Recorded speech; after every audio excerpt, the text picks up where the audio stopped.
বাসাইল এবং সখীপুর মিলে আজকে এই নির্বাচনে আমি তৃতীয়বারের মতো দুইবার মনোনয়ন চেয়েছি, পাইনি। দলীয় নমিনেশন চেয়েছি, পাইনি। এবারও দলীয় নমিনেশন তো আমি চাইনি, আমার সেই সুযোগ হয়নি। তার কারণ আমি জাতীয়তাবাদী মুক্তিযোদ্ধা দলের কেন্দ্রীয় কমিটির ভাইস প্রেসিডেন্ট ছিলাম। ভাইস প্রেসিডেন্ট থাকাকালীন সময়ে দেখা গেছে আমাকে বেশ কয়েক মাস পরে আমার এক প্রতিপক্ষ, তিনি সেটা সদস্য, এই ভাইস প্রেসিডেন্টের পদ হেল্ড অফ করিয়েছেন বিনা শোকসে।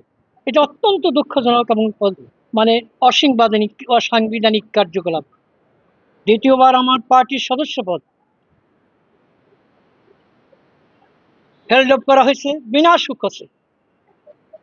এই পার্টির এই দৌরাত্ম্যময় দুর্বৃত্তায়ন কার্যকলাপ আমি আর বরদাস্ত করতে পারছি না, বিধায় আমি বাধ্য হচ্ছি আজকে স্বতন্ত্র নির্বাচনে অংশগ্রহণ করার জন্য। আমি বাধ্য হচ্ছি, তবে আমার হৃদয়ে শহীদ রাষ্ট্রপতি জিয়াউর রহমান আমার হাতে কলম দিয়েছে জাতীয়তাবাদী আন্দোলনের এক দীপশিখাময় ইতিহাস ঐতিহ্য, যেটা সখীপুরে তিনি সর্বপ্রথম থানা প্রতিষ্ঠিত করেন। এটা ঢাকা ডিভিশনের মধ্যে তদানীন্তন পিরিয়ডে এই সর্বপ্রথম এখানে থানা প্রতিষ্ঠা করেন শহীদ রাষ্ট্রপতি জিয়াউর রহমান নিজে এসে। ইহা সখীপুরবাসীর জন্য কত এক আনন্দ ঘনময় এবং উজ্জ্বল দৃষ্টান্ত হয়ে থাকবে যতদিন এ দেশ থাকবে।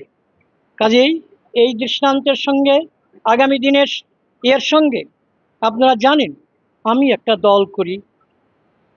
আজকে যে দল বাদ দিয়েছি এটা কিন্তু ঠিক নয়, দল কিন্তু আমি বাদ দিইনি এবং দলটা আমি বাদ দিতেও পারবো না বলে, কারণ দলের ফাউন্ডার প্রেসিডেন্ট কিনা এই থানার একাধিকবার ডিস্ট্রিক্ট কমিটির কনভেনিং কমিটির মেম্বার আমি, প্রতিষ্ঠাতা বিএনপির মেম্বার আমি।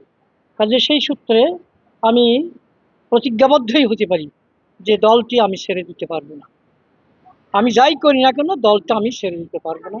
শহীদ জিয়ার আদর্শ আমার বুকে ধারণ করি আমি চলছি, এবং আমি এটা প্রতিজ্ঞাবদ্ধ হতে পারি। আমি যদি নির্বাচিত হতে পারি ইনশাল্লাহ আমি ফিরে আসবো। আমি যেখানকার মানুষ ঠিক সেখানে আমি ফিরে আসবো, এটা আমার দৃঢ় প্রত্যয়, এটা আমার দৃঢ় আশাবাদ। এর সম্পর্কে আপনারা নিশ্চিত থাকতে পারেন, সমগ্র সখীপুরবাসী এবং বাসাইলের জনগণ আপনারা নিশ্চিত থাকতে পারেন।